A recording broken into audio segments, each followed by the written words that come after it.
named this painting Christmas Dinner.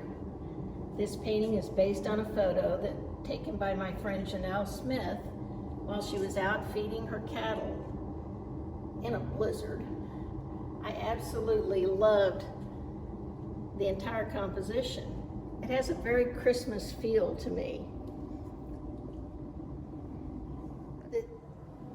This painting I named My Everything. I posted on Facebook asking all my horse friends what was the one word they would use to describe their relationship with their horse. And I was overwhelmed with the response. I had 113 responses with only a few duplications. I used them all in this painting. I would be happy to personalize your print or the original by putting your horse's name in the last empty strand of mane. This is my version of the Beatles, John, Paul, George, and Ringo. I fell in love with these brightly colored Pacaranchus beetles found mostly in the Southeast Asian islands. And yes, they really are that bright.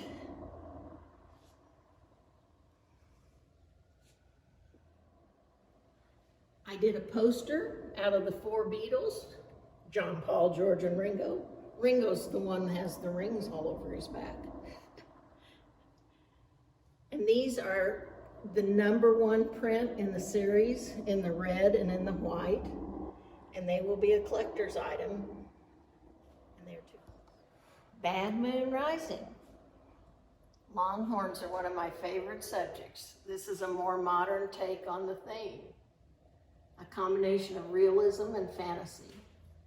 My friend Sherry Tierney named this. It's a perfect name. Burning Daylight. This painting is reminiscent of my youth. My brother had a ranch in the Flint Hills of Kansas. Every spring he would burn the pastures. It's definitely a sight to behold. Stay on. Okay. Waiting for Guffman. Palominas have always held a soft spot in my heart. And this cow pony is waiting patiently for his rider to come.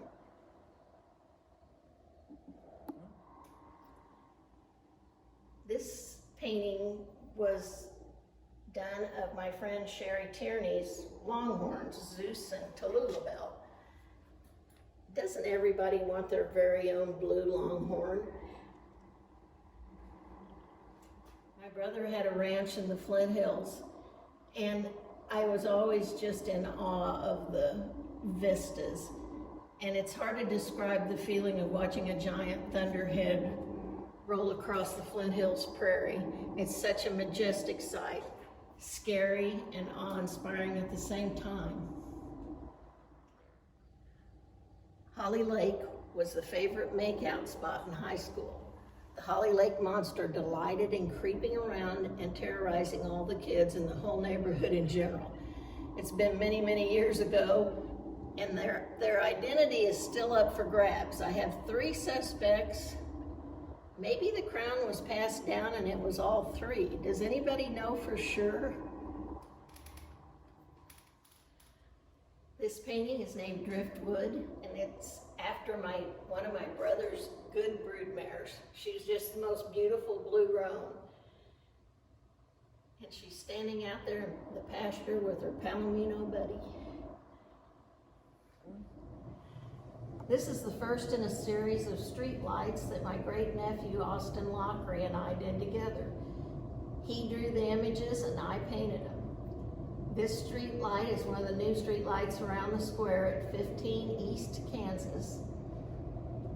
And these street lights are probably the newest ones in Liberty, and like I say, go all the way around the square.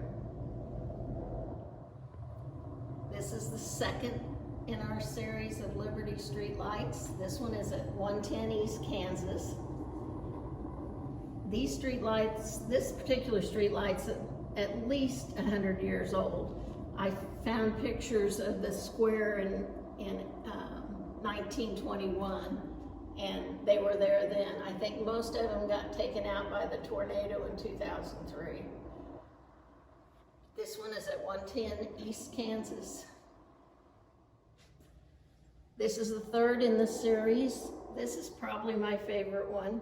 This is at 600 West Kansas, which is up on the whole old high school and now junior high. But when my brother and I were kids, he was probably 12, I was probably 9. One Halloween, we stole pumpkins off of people's porches.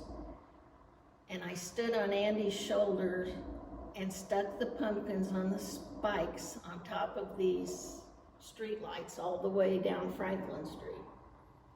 The next night at dinner, my mom and dad were discussing the horrible vandals that had vandalized all the street lights and how horrible it was. And Andy and I were sitting there mortified that we were going to get caught.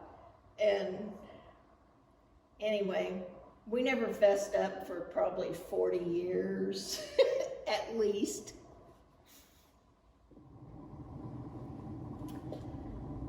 This little Appaloosa colt is named Frisky. I'm doing a series of foals, and he was the first in the series. He's definitely a horse of a different color.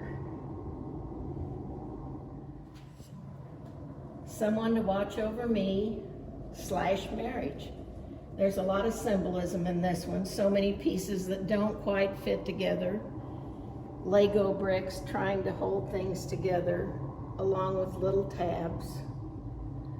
A full heart and a broken heart with SOS and the Morse code. Pac-Man eating away from the inside. Yet in the end, all the pieces seem to fit together in their own way. What do you see? This is Milton. We raised around 24 foals every year, and breaking that many foals to lead was a massive job. That's where Milton came in. We had a harness that he wore, and we would hook the foal to the harness, and he would drag them around instead of them dragging me around. Ironically, he was not broke to lead himself. He was so sweet and so kind to all the babies. This is Rex and Rita. I had 2 rabbits when I was a kid, Rex and Rita. One day Rita started having babies and she wouldn't take care of them. So in my little kid mind, I thought, Mama cat will feed them. It could have turned out horribly, but she took them in and raised them with her kittens. And it was really funny to watch her kittens hop around like their adopted bunny brothers.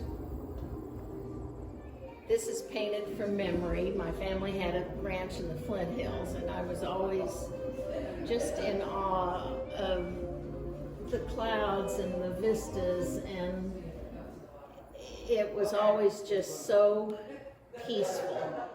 And the clouds always looked like cotton candy to me. So this is Flint Hills cotton candy.